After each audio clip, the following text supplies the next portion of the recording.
Hey guys, welcome back to Cyber Platter. Today we'll discuss pen test interview question and answers. This is part one. There'll be more videos on the same topic, which I will link it in the description box.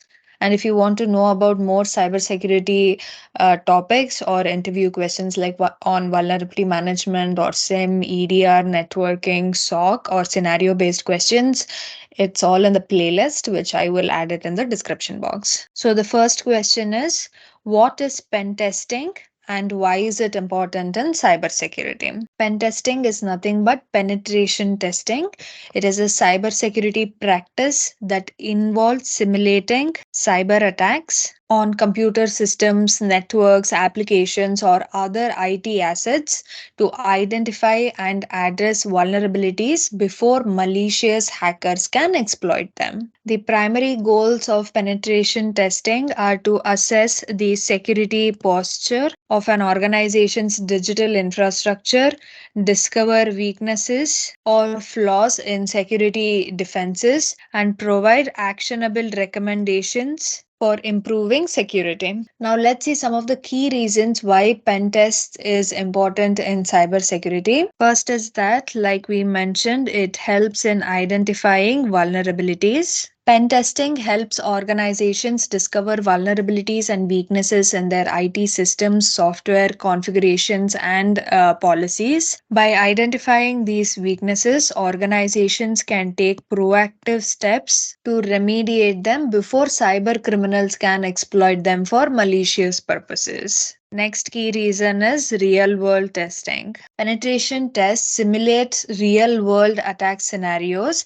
This allows organizations to understand how their systems would fare against actual cyber threats. This practical testing provides insights that static security assessments and vulnerability scans may not reveal. Next key reason is risk mitigation. By uncovering and addressing vulnerabilities proactively, organizations can reduce their exposure to cybersecurity risks. This can prevent costly data breaches, financial losses, and reputational damages that can result from successful cyber attacks. Next one is compliance and regulations. Many industries and regulatory bodies require organizations to perform regular pen testing as part of their cybersecurity compliance efforts. Meeting these requirements is essential to avoid fines and legal repercussions. Next key reason is prioritizing security investments. Pen testing results help organizations prioritize their security investments instead of spreading resources thinly across all potential security issues. They can focus on addressing the most critical vulnerabilities first. Next is continuous improvement. Pen testing is not a one time activity. It should be conducted regularly to adapt to changing threats and technology environments. It encourages a culture of continuous improvement in cybersecurity. Next is security awareness. Penetration testing can raise awareness among employees and stakeholders about the importance of cybersecurity. When conducted transparently, it demonstrates an organization's commitment to protecting sensitive data. Next key reason is incident response preparedness. Penetration testing can also assess an organization's incident response capabilities. By simulating attacks, it helps organizations test their ability to detect, respond to, and recover from security incidents. Next is third party assessment. Organizations often use penetration testing to evaluate the security of third party vendors, service providers, or partners with access to their systems or data. This helps ensure that external entities meet security requirements. So, in summary, penetration testing plays a crucial role in maintaining a strong cybersecurity posture.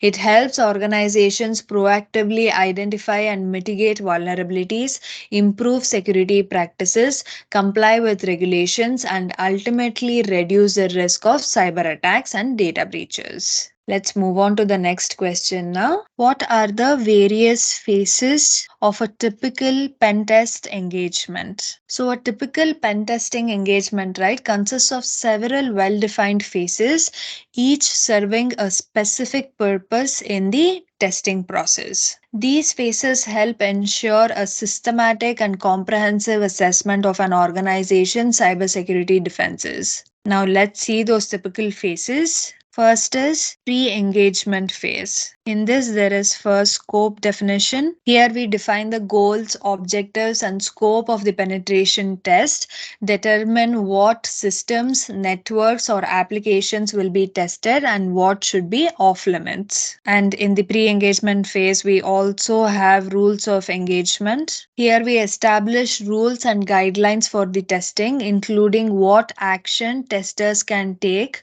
what contributes a successful test, and any legal or compliance considerations. So the next step is information gathering or reconnaissance phase. In this, we have passive reconnaissance and active reconnaissance. In passive reconnaissance, we collect publicly available information about the target organization, such as domain names, IP addresses, employee names, and email addresses. In active reconnaissance, we conduct active scans, network discovery, and fingerprinting to gather information about the target's infrastructure, services, and potential vulnerabilities. So, after pre engagement and reconnaissance phase, the next one is threat modeling. In this, first is to identify threats, that is, analyze the gathered information to identify potential threats and attack vectors that could be used by malicious actors. Next is risk assessment. In risk assessment, we evaluate the impact and likelihood of different threats and prioritize them based on risk. Next step is vulnerability analysis phase. In this, there is scanning and enumeration, that is, use automated tools and manual techniques to identify vulnerabilities in the target environment,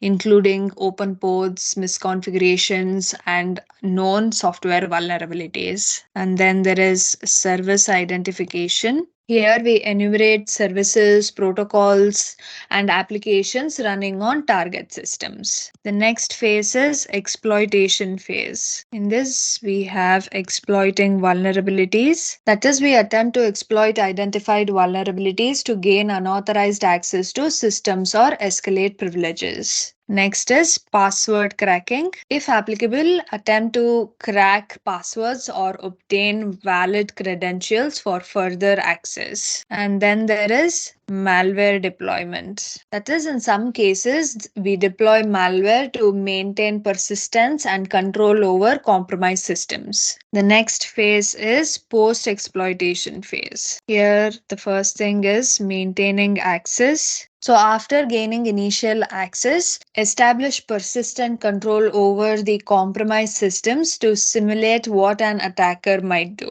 Then there is privilege escalation. Here, we attempt to escalate privileges to gain access to sensitive data or critical systems. Then there is data exfiltration, that is, simulate the theft or exfiltration of sensitive data if it is within the scope. The next phase is reporting phase. Here we have documentation. Document all findings, including vulnerabilities, exploitation details, and potential impacts. Then there is risk assessment. Assess the risk associated with each finding. Then there is recommendations. Provide actionable recommendations for remediation and improve security posture. And then we have executive summary. Here we create a summary report that communicates the findings and risk assessment to non-technical stakeholders. After reporting, it is the debriefing phase. In debriefing, we have client meeting.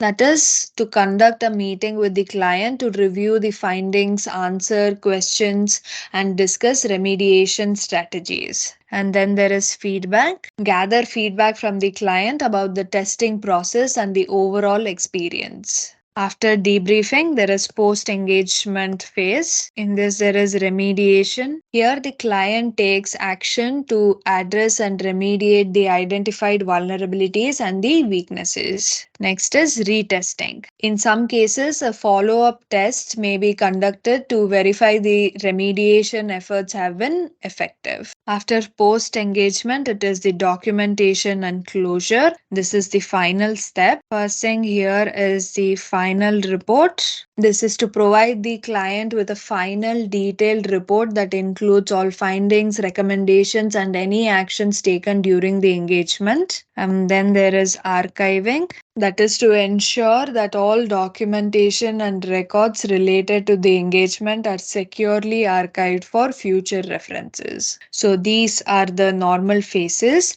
These phases ensure a structured approach to penetration testing, helping the organizations understand their security weaknesses, prioritize remediation efforts, and enhance their overall security posture. Let's go to the next question. Can you explain the difference between white box, black box, and gray box testing? White box, black box, and gray box penetration testing are three distinct approaches to assessing the security of a system or application.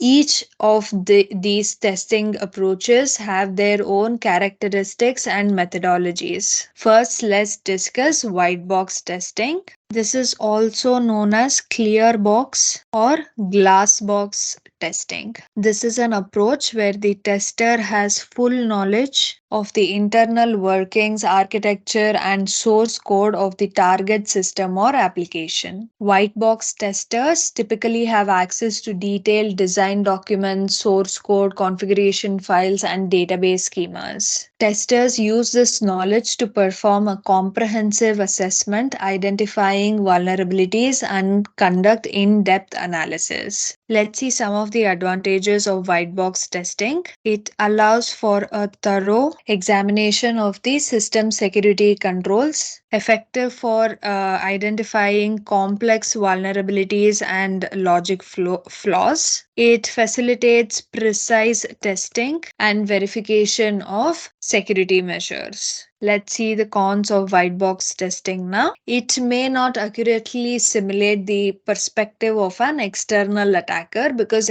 external attackers usually don't have so much knowledge about the system, right? And this can be resource intensive and time consuming. Next, let's talk about black box testing. This is also referred to as closed box or zero knowledge testing. This is an approach where the tester has no prior knowledge of the internal system architecture, code, or design. Testers approach the target system as an external attacker with no special access privileges or insider information. Testers usually rely on techniques such as vulnerability scanning, network analysis, and manual probing to identify vulnerabilities.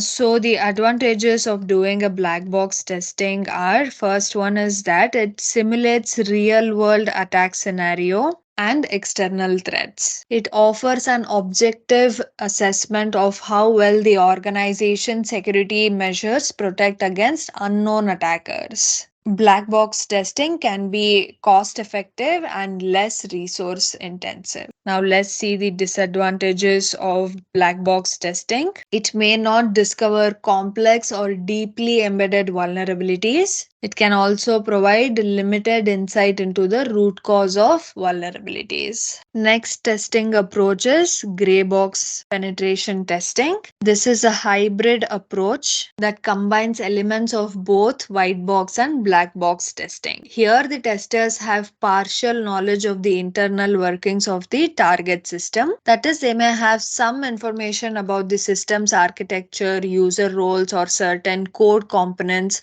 but not full access. Testers leverage their partial knowledge to guide their testing efforts while also simulating external attack scenarios. So the advantages of gray box testing include that it strikes a balance between the thoroughness of white box and the realism of black box testing. It also offers a more complete assessment than pure black box testing. It can help identify vulnerabilities that might be missed in black box testing. Next is, let's see the disadvantages of gray box. The effectiveness of gray box testing can vary depending on the level of information provided to the testers. It may not fully uncover all internal architectural vulnerabilities also. So, in summary, the choice between white box, black box, or gray box penetration testing depends on the specific goals of the assessment, the available information, and the desired level of realism. Organizations often use a combination of these approaches to gain a comprehensive understanding of their security posture. The next question is, how do you gather information and perform reconnaissance before starting a penetration test? Gathering information and performing reconnaissance before starting a penetration test is a crucial phase that helps testers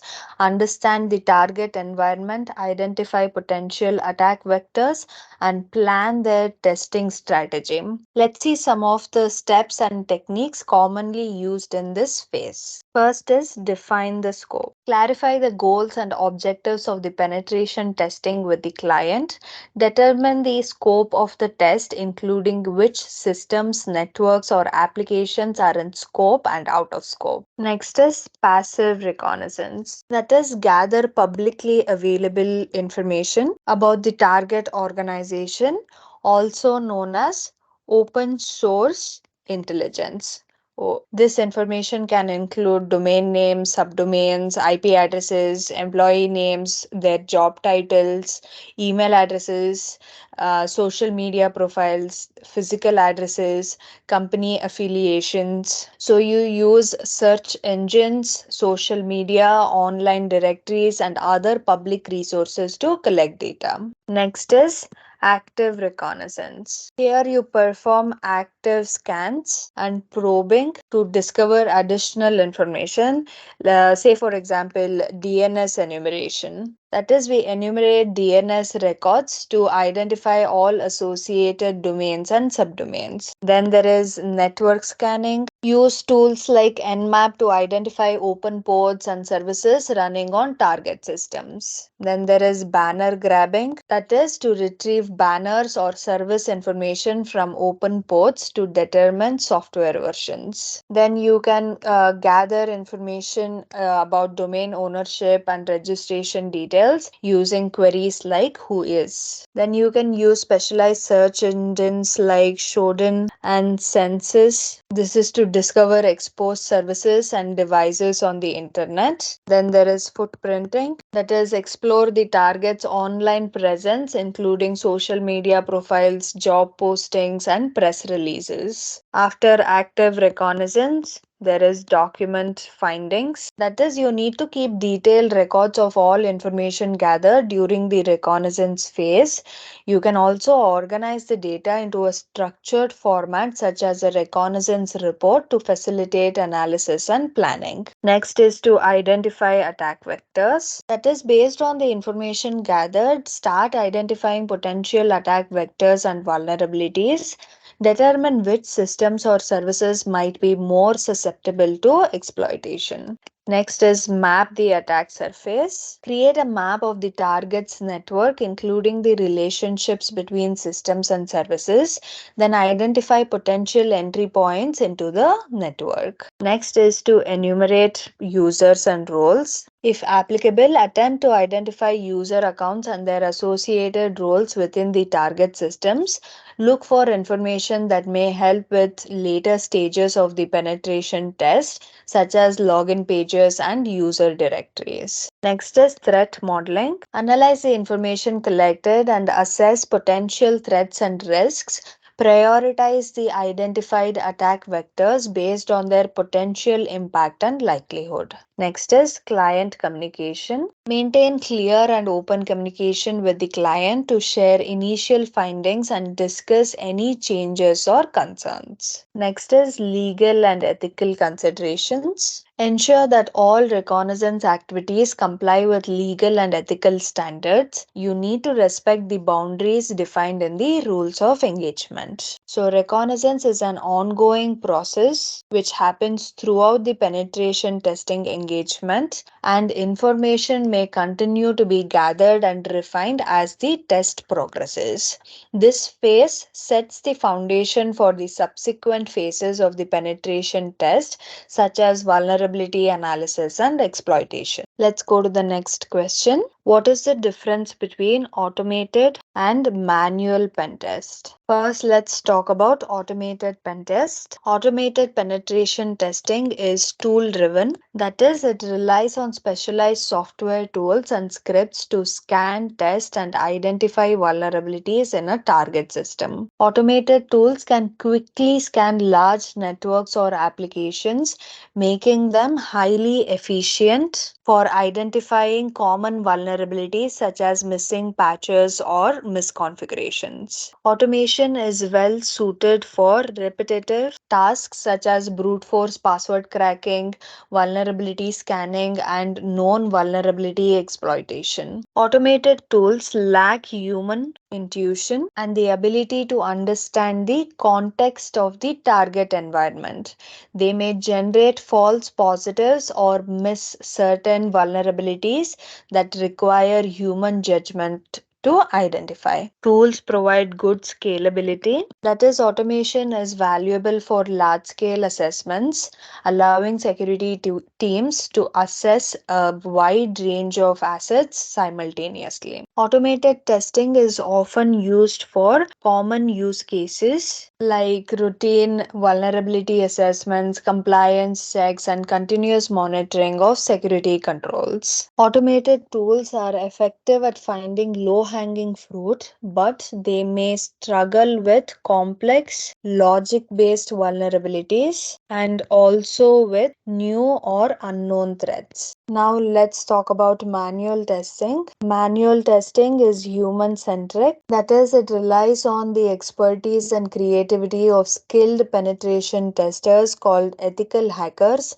who actively explore and test the target environment. Manual testers can understand the unique context of the target system, making them effective at identifying complex vulnerabilities and logic flaws that automated tools might miss. Manual testing is adaptive and agile. That is, manual testers can adapt their approach on the fly, changing tactics and techniques based on the evolving situation and initial findings. They can provide in depth analysis. That is, manual testers can dive deep into an application or network looking for not only known vulnerabilities but also potential zero-day vulnerabilities and architectural weaknesses. Manual testing can simulate sophisticated attack scenarios, providing a more realistic assessment of how an attacker might compromise a system. The downside here is that the manual pen testing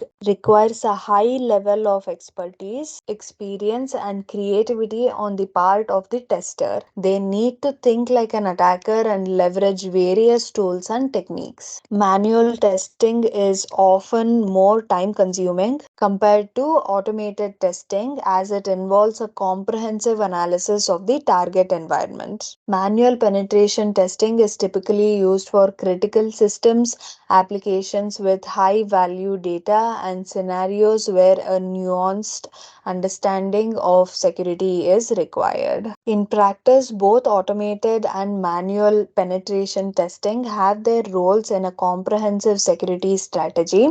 Automated testing can quickly identify low level vulnerabilities, while manual testing provides the depth and context necessary to uncover more complex issues. Many organizations employ a combination of both approaches to maximize their security assessment coverage. Let's go to the next question. What is the importance of scoping in a penetration testing engagement. Scoping is a critical aspect of a penetration testing engagement, and its importance cannot be overstated.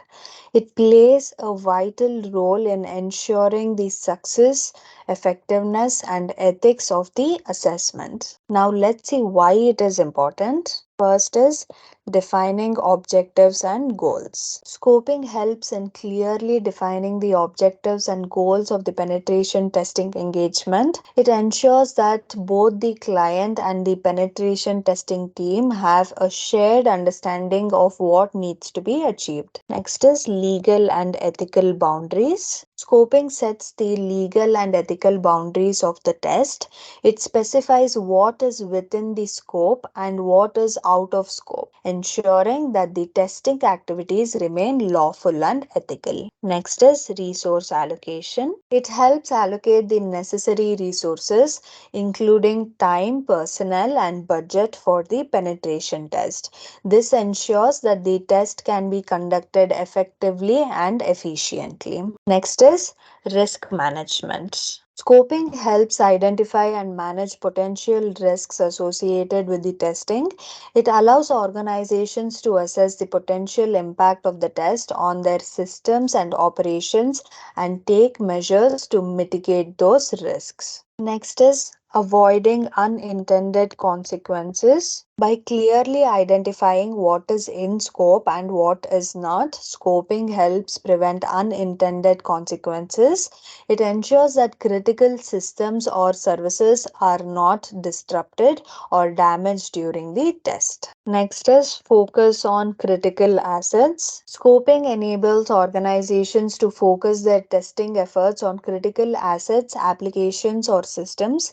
This ensures that resources are directed towards areas of highest importance and risk. Next is targeted testing. It allows testers to concentrate on specific attack vectors or areas of interest, making the testing process more effective and goal oriented. Next one is client expectations. Scoping ensures that the client's expectations are aligned with the testing goals.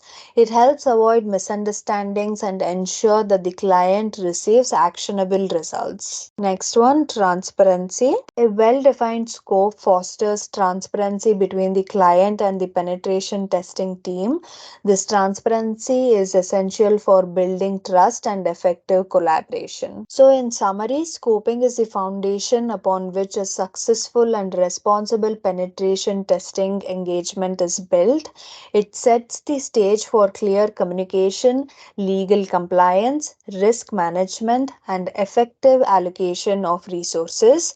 This ultimately leads to a more valuable and ethical assessment of an organization's security posture. Let's go to the next question. How do you prioritize vulnerabilities discovered during a penetration test? Prioritizing vulnerabilities is a critical step in the penetration testing process to ensure that organizations address the most pressing security issues first. We begin with conducting a risk assessment for each vulnerability. This involves evaluating the potential impact and likelihood of exploitation. Factors such as data sensitivity, system criticality, and business impact play a crucial role in this assessment. Next is we can calculate or reference the CVSS scores for each vulnerability. CVSS is nothing but Common Vulnerability Scoring System. It provides a standard way to assess the severity of a vulnerability by considering factors like access, complexity, authentication requirements, and impact metrics. If you want to know exactly how CVSS score is calculated, there is a different video that I have. I will tag it in the description box. Next is exploitability. We assess whether the vulnerability is easily exploitable.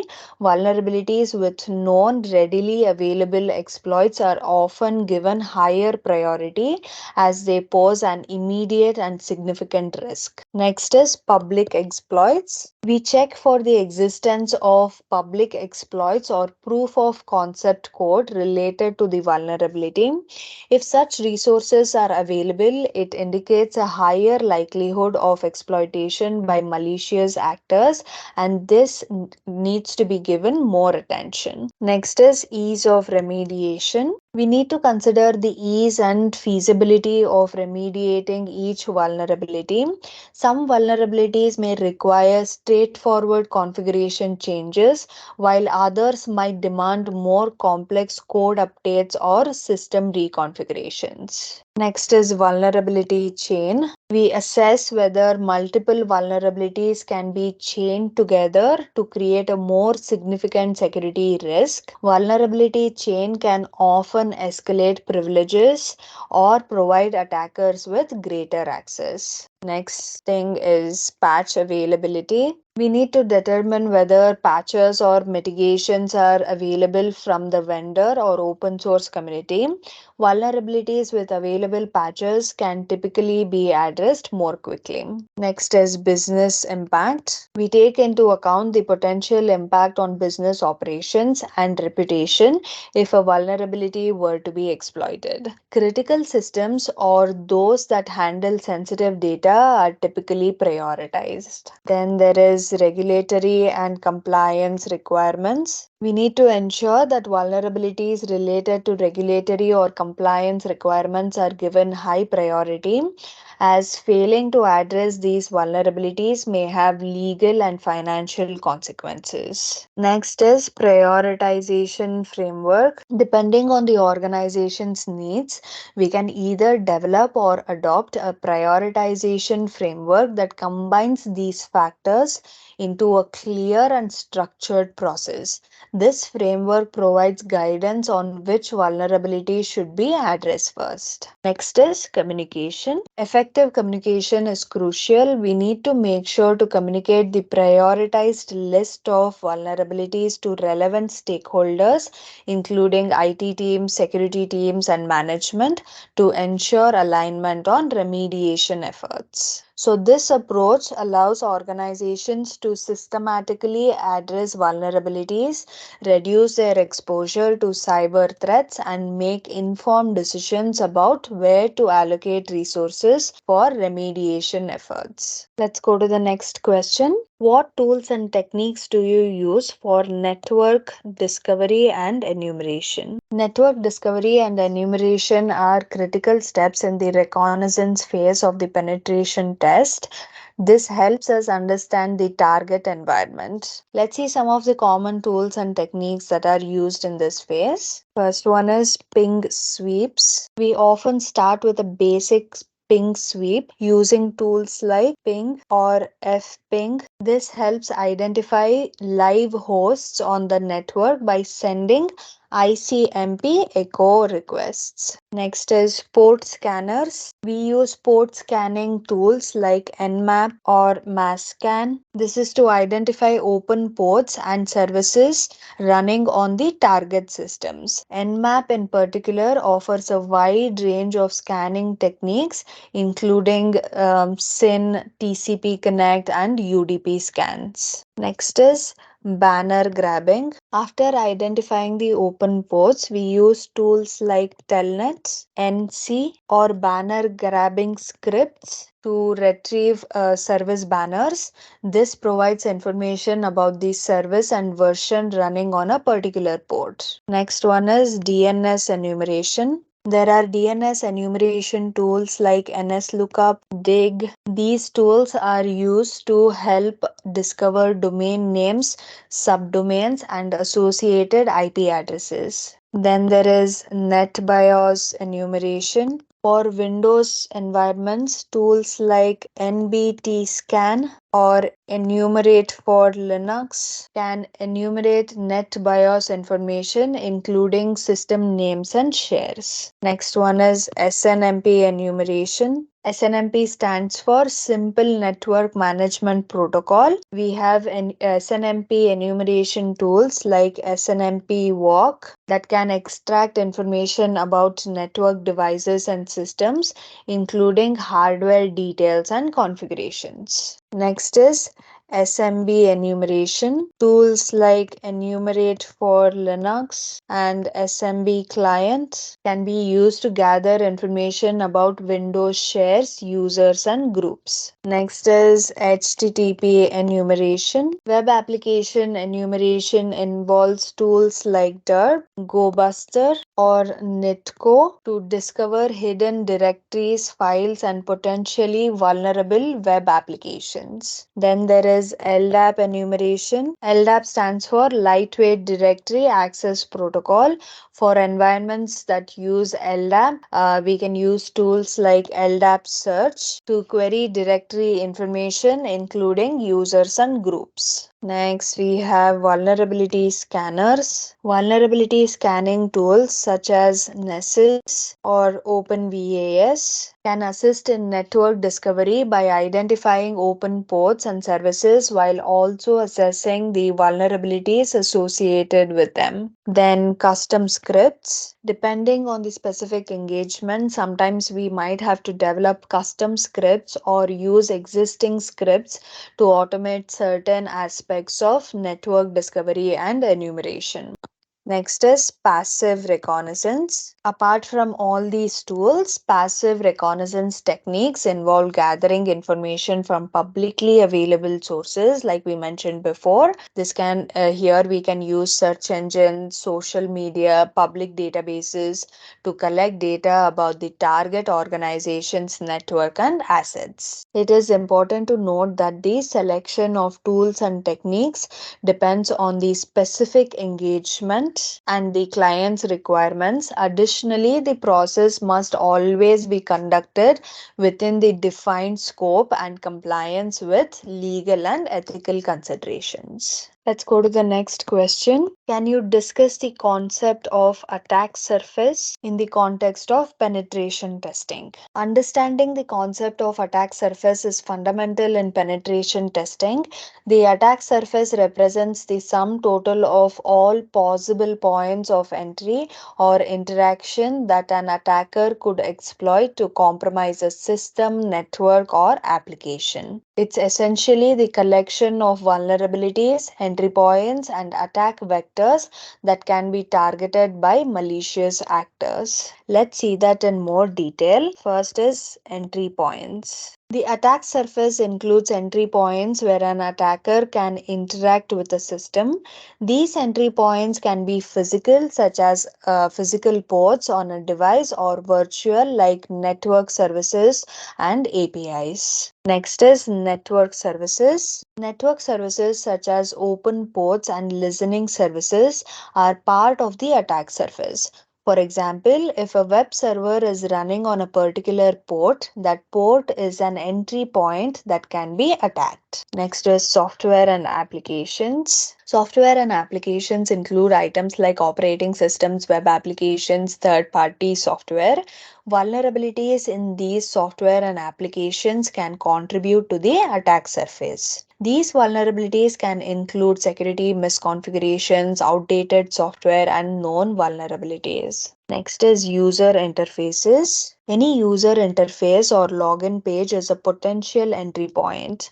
Weak authentication mechanisms and flaws in the login process can be exploited. Next is APIs and web services. APIs and web services that interact with external systems are part of the attack surface. Flaws in API security can expose sensitive data and functionality to attackers. Next is user accounts. User accounts, especially those with weak passwords or misconfigured permissions, can be exploited by attackers to gain unauthorized access. Next is third-party integrations. Integrations with third-party services or libraries can introduce vulnerabilities into an application or system. These integrations need to be assessed. Then there is data interfaces. Any interface that handle data such as databases, file systems, and data storage solutions can be targeted.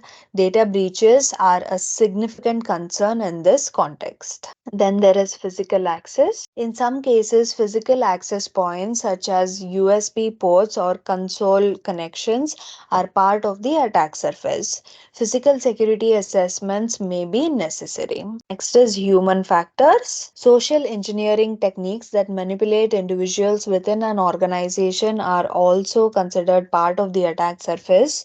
These tactics rely on exploiting human vulnerabilities. So, in a penetration testing context, we aim to identify, analyze, and test as many of these entry points and vulnerabilities as possible.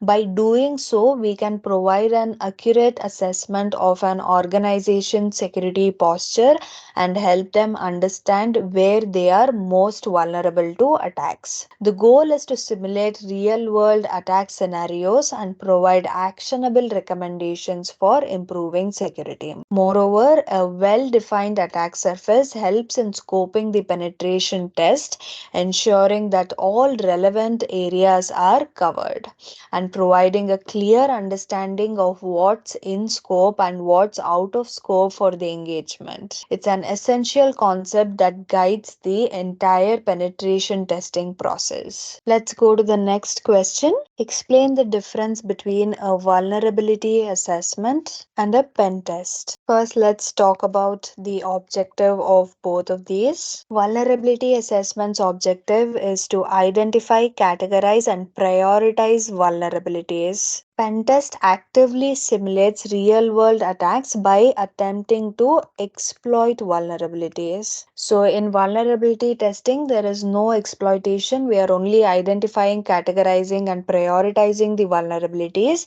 But in pen testing, we try to exploit those vulnerabilities. Next is scope. Vulnerability assessment scope is typically broader. This covers a wide range of assets. Pentest scope is narrower. This focuses on specific systems or scenarios agreed upon with the clients. Next is methodology. Vulnerability assessment primarily uses automated tools and scanners. Pentest uses a combination of automated tools and manual testing techniques. Manual testing leverages ethical hackers. Next concept is depth of vulnerability assessment usually provides a high level overview of vulnerabilities. Penetration testing provides a deeper analysis by attempting to exploit vulnerabilities. Next is frequency. Vulnerability assessments can be conducted more frequently,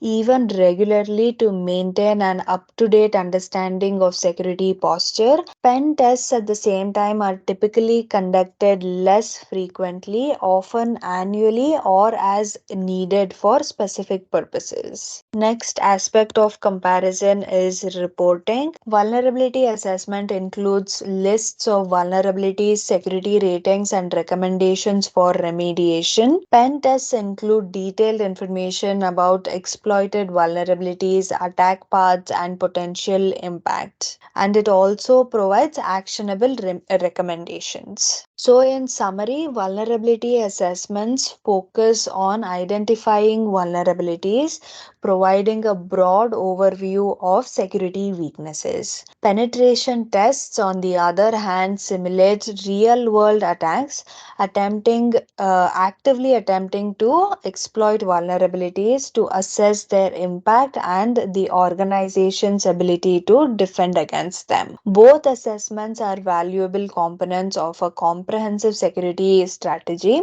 with vulnerability assessments serving as proactive measures and penetration tests simulating real threats. So that's it for today, guys. I will see you in the next video, which is the part 2 of penetration testing interview questions and answers. And till then, take care of yourselves. Bye bye.